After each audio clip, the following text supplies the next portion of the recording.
दोस्तों, बकरीद के मौके पर, त्यौहार के मौके पर जहां अमन चैन की बातें हो रही थी, वहां आज ट्रंप ने फिर बौखलाहट का परिचय दिया है। आज तड़के अमेरिका की नौसेना ने ईरान के पोर्ट बंदर अब्बास, सबसे बड़े बंदरगाह पर ताबड़तोड़ बमबारी की, ड्रोन अटैक किया, जिसके जवाब में ईरान की इस्लामिक सेना ने कुवैत के यूएस एयरबेस पर कई ड्रोन अटैक और कई मिसाइली हमले दागे हैं। उधर गल्फ के न्यूज़ चैनल अल जजीरा के मुताबिक आज तड़के बंदर अब्बास पोर्ट पर तीन बड़े धमाके सुने गए थे। बाद में सेंट्रल कमांड ने तस्दीक किया, अमेरिका के सेंट्रल कमांड ने तस्दीक किया कि उसने बंदर अब्बास पर हमले किए हैं। इसके जवाब में ईरान की इस्लामिक सेना ने कुवैत के यूएस एयरबेस पर ताबड़तोड़ हमले बोले हैं और ऐसा कहा जा रहा है कि ईरान की तरफ से कई ड्रोन अटैक हुए हैं और मिसाइलें भी दागी गई हैं। अब दोस्तों, ट्रंप ने अचानक ये बौखलाहट का परिचय क्यों दिया, बौखलाहट भरा कदम क्यों उठाया? वो ट्रंप जो 2 दिन पहले फाइनल एग्रीमेंट की बात कर रहे थे, उन्होंने पाकिस्तान से फील्ड मार्शल आसिम मुनीर को तेहरान भेजा था, बात बन रही थी, शर्तें मानने को तैयार थे, फिर अचानक ऐसा क्या हो गया? अब अमेरिकन मीडिया के मुताबिक इजरायली प्रेशर उन पे था, ज्यू लॉबी का प्रेशर उन पर था और अचानक ट्रंप ने कल एक प्रेस कॉन्फ्रेंस करी। उस प्रेस कॉन्फ्रेंस में उन्होंने कहा सऊदी अरब, यूनाइटेड अरब एमिरेट्स, कतर और बाकी मुस्लिम देश अगर अब्राहम अकॉर्ड साइन नहीं करते हैं तो वो पीस डील नहीं करेंगे। अब अब्राहम अकॉर्ड का मतलब है कि ट्रंप चाहते हैं, ज्यू लॉबी के दबाव में ट्रंप चाहते हैं कि जितने मुस्लिम देश हैं, सऊदी अरब हो, यूएई हो, कतर हो, कुवैत हो, इवन ईरान भी हो और बाकी जॉर्डन वगैरह, पाकिस्तान, ये सब के सब इजराइल को मान्यता दे, इजराइल को मान्यता दे। सुनिए, पहले ट्रंप को सुनिए, फिर आगे बढ़ते हैं। And we'd like to have the countries we were talking about, with Saudi Arabia, UAE, Qatar, and the others, we'd like to have them immediately join and Steve Witkoff is working on that with Jared and some others, but would like to have them join the Abraham Accords. It'll be. अब सवाल है कि मुस्लिम देश कैसे Israel को मान्यता दे दे।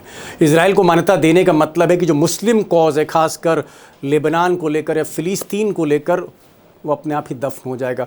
तो जब मुस्लिम देशों ने मना कर दिया तो ट्रंप बौखलाए और उन्होंने एक प्रेशर डालने के लिए सऊदी अरब पर, कतर पर, बाकी गल्फ़ कंट्रीज़ पर ईरान के बंदर अब्बास पोर्ट पर हमला किया। और यही नहीं किया, उन्होंने एक और बड़ा खेल किया। खबर आ रही है अल जजीरा की तरफ से कि जो पर्शियन गल्फ़ स्ट्रेट अथॉरिटी, यानी ईरान और ओमान ने जो एक अथॉरिटी बनाई है, संधि की है कि हॉर्मुज़ की खाड़ी से जो भी शिप जाएंगे उनसे टोल लिया जाएगा सिक्योरिटी के लेवल पे, उसको सैंक्शन लगा दिया, उसको इलीगल घोषित कर दिया है। और इसके बाद ही जब ये हंगामा मचा है, वो मिस्टर ट्रंप ने इस हमले को आज अंजाम दिया, जिसे फ्रेश अटैक कहा जा रहा है। उधर ईरान की इस्लामिक सेना ने कहा है कि अगर अमेरिका हमले जारी रखता है तो इसका मुंह तोड़ जवाब दिया जाएगा। और यूएस का जो एयर बेस है, सिर्फ अभी कुवैत पर ही हमले हुए हैं, आगे और यूएस एयर बेस और वॉरशिप्स पर हमले करेगी इस्लामिक सेना। ये धमकी उनकी तरफ से आई है, ईरान की तरफ से आई है।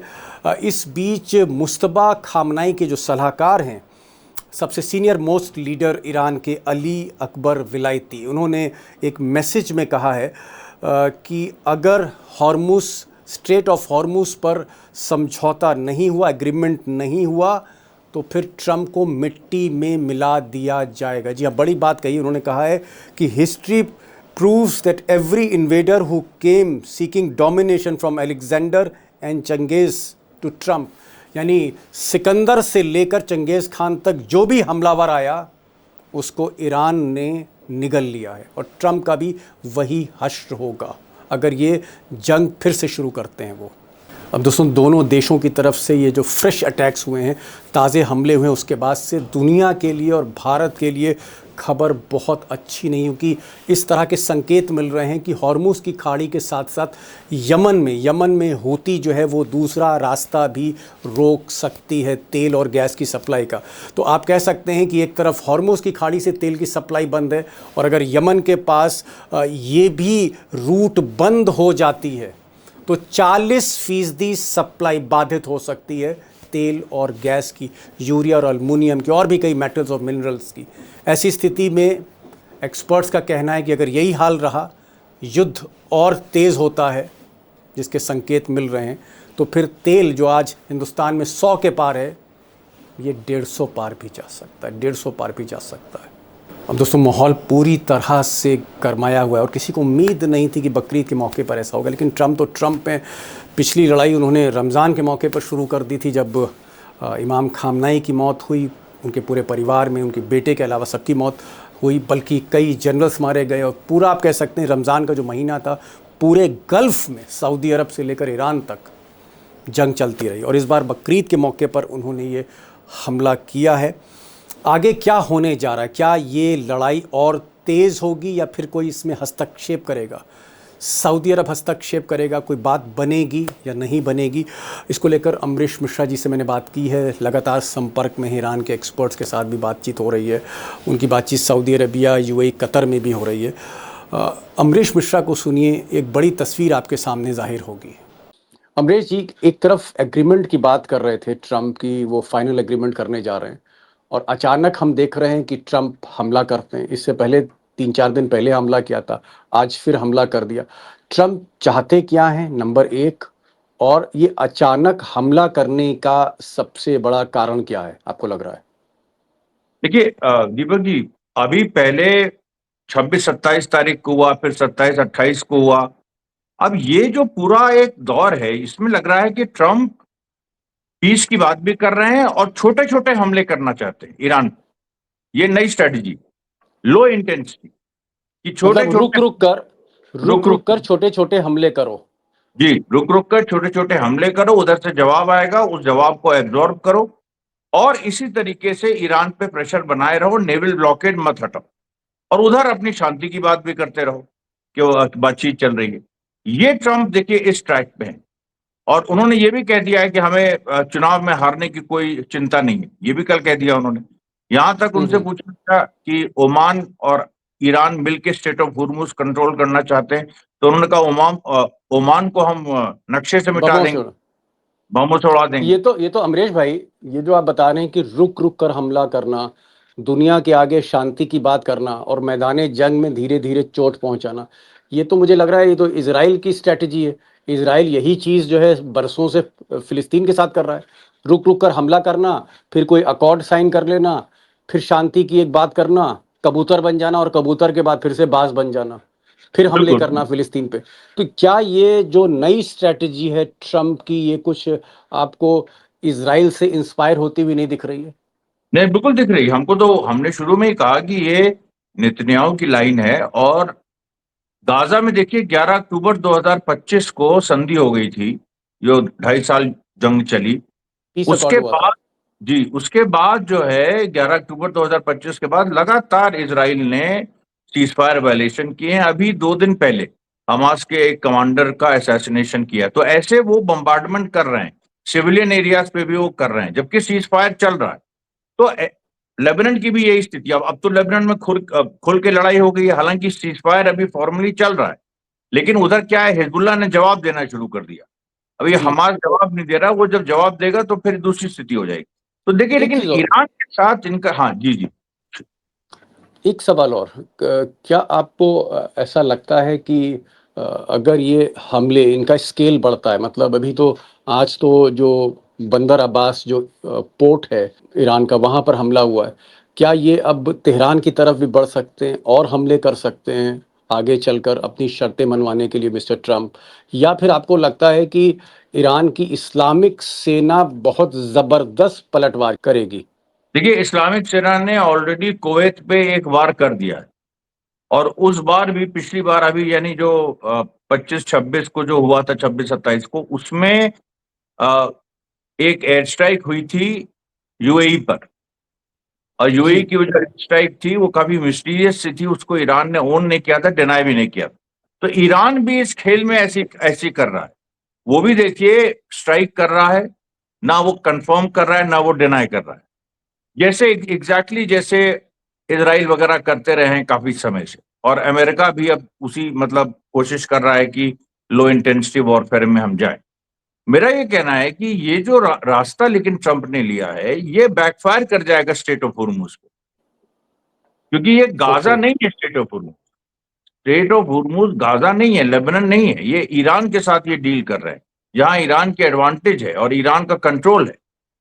तो या ओके, तो आप मतलब कंट्रोल आप कह पर, रहे हैं कि फिलिस्तीन जो एक संघर्ष कर रहा है अपने आज़ादी के लिए बरसों से, जिसके पास मिलिट्री पावर कम है, या फिर लेबनान है वहाँ भी मिलिट्री पावर कम है, ईरान ईरान है उसके पास जो मिसाइलें हैं, दुनिया की ताकतवर मिसाइलें हैं, ईरान को गाज़ा ना समझा जाए, क्योंकि ईरान फिर अ, इस पूरी दुनिया को तीसरे विश्व युद्ध की तरफ ले जा सकता है। आप कह रहे हैं कि मतलब ईरान को अंडर एस्टिमेट कर रहे हैं ट्रंप। अंडर एस्टिमेट तो वो शुरू से कर रहे हैं और अभी फिर कर रहे हैं, क्योंकि अभी उनको शायद कोई गलत फीडबैक मिला है मोसाद का, जैसे हमेशा से मोसाद का फीडबैक गलत पाया गया है ईरान के मामले में। तो उनको ये मिला है कि अभी वहां पर पीस को लेके बहुत प्रबल इच्छा है, ऐसी ये बात है वैसी बात है, लेकिन वो दूसरी चीज नहीं देख रहे हैं जो अली अकबर विलायती ने कहा, जो 95 साल के और शहीद अली खामनेई के भी एडवाइजर और मुश्तबा खामनेई के भी, उन्होंने कहा कि भाई स्टेट ऑफ हुर्मुज हमारी संप्रभुता का मामला बन गया, सॉवरेनिटी का मामला बन गया, नंबर एक। नंबर दो, जो ईरान ने एक शर्त रखी है कि अल्टीमेटली स्टेट ऑफ हुर्मुज का मामला तय होगा यूएन में। ओके। ओके। अब अब वो यूएन ले यूनाइटेड जा रहे नेशन में। हैं। हाँ, यूएन में वो ले जाएंगे कि स्टेट ऑफ हुर्मुज पे हमारा अधिकार है, ये इंटरनेशनल वाटरवे नहीं है, क्योंकि 12 नॉटिकल माइल्स जो ईरान की वाटर टेरिटरी है उससे उससे होके गुजरता है। अब ये अमेरिका इसमें फंस जाएगा, क्योंकि एक्चुअली रियलिटी तो यही है कि वो तो ईरान का है हिस्सा। और क्या आपको लगता है कि अगर ये सिक्योरिटी काउंसिल में जाता है तो वहां जो दो परमानेंट मेंबर हैं, रशिया और रशिया और चाइना। चाइना, वो जी, ईरान के साथ जाएंगे और ये मसला आगे बढ़ेगा? बिल्कुल ईरान के साथ जाएंगे और अमेरिका उसको वीटो करेगा। अमेरिका कुछ लाएगा उसको रशिया और चाइना वीटो करेंगे। ये एक सिलसिला देखिए, अब ये मामला फंस गया, ये लंबे डिस्प्यूट्स की तरह हो गया है, जो पूरी दुनिया में कई जगह हैं। आप जानते ही हैं, नाम मैं नहीं लेना चाहूंगा, दुनिया में कई जी। जगह डिस्प्यूट्स है।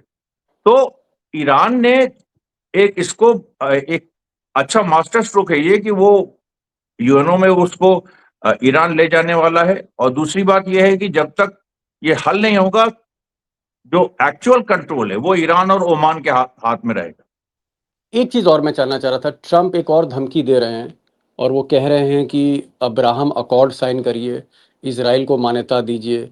सऊदी अरब से कह रहे हैं, यूएई से कह रहे हैं, कतर से कह रहे हैं, सबसे कह रहे हैं, पाकिस्तान से कह रहे हैं, सारे मुस्लिम कंट्री से कह रहे हैं कि आप ये अब्राहम अकॉर्ड साइन करिए। और जब ये सारे देश तैयार नहीं हो रहे हैं तो ट्रंप कह रहे हैं मैं एक एक से निपटूंगा। तो क्या आपको लगता है कि ट्रंप जिस डाल पे बैठे हैं उसी को काट रहे हैं? क्या ट्रंप अपनी ही जड़ों में मट्ठा डाल रहे हैं? क्या ट्रंप अपना ही नुकसान कर रहे हैं? क्योंकि सऊदी अरब है, यूएई है, कतर है, ये तो सब ट्रंप के बिजनेस पार्टनर्स हैं। तो ये ट्रंप का गलत फैसला है कि अब्राहम अकॉर्ड साइन करो? अब ये देखिए, अचानक ये बात आई इब्राहिम अकॉर्ड्स वाली, ये कहीं नहीं थी एजेंडे में। इसका मतलब है ज़ायनिस्ट लॉबी का प्रेशर, यहूदी लॉबी का फिर से, क्योंकि इब्राहिम अकॉर्ड्स का मतलब क्या है कि इसराइल को मानो, इसराइल मान्यता को दो। मानो, फिलिस्तीन की आजादी का प्रश्न छोड़ दो, वो सवाल छोड़ दो, उस पर मत अड़ो। अब ये चीज सऊदी अरेबिया नहीं कर सकता, कतर नहीं कर सकता, कोई मुस्लिम मुल्क नहीं कर सकता, पाकिस्तान नहीं कर सकता। यूएई ने इब्राहिम अकॉर्ड ज्वाइन किया, यूएई का कोई मतलब नहीं है, वो कोई ऐसा राष्ट्र भी नहीं है। तो इसलिए जी। देखिए, ये एक ऐसी चीज है इब्राहिम अकॉर्ड, जहां पर ट्रंप फिर फंसेंगे, पॉलिटिकली भी फंसेंगे।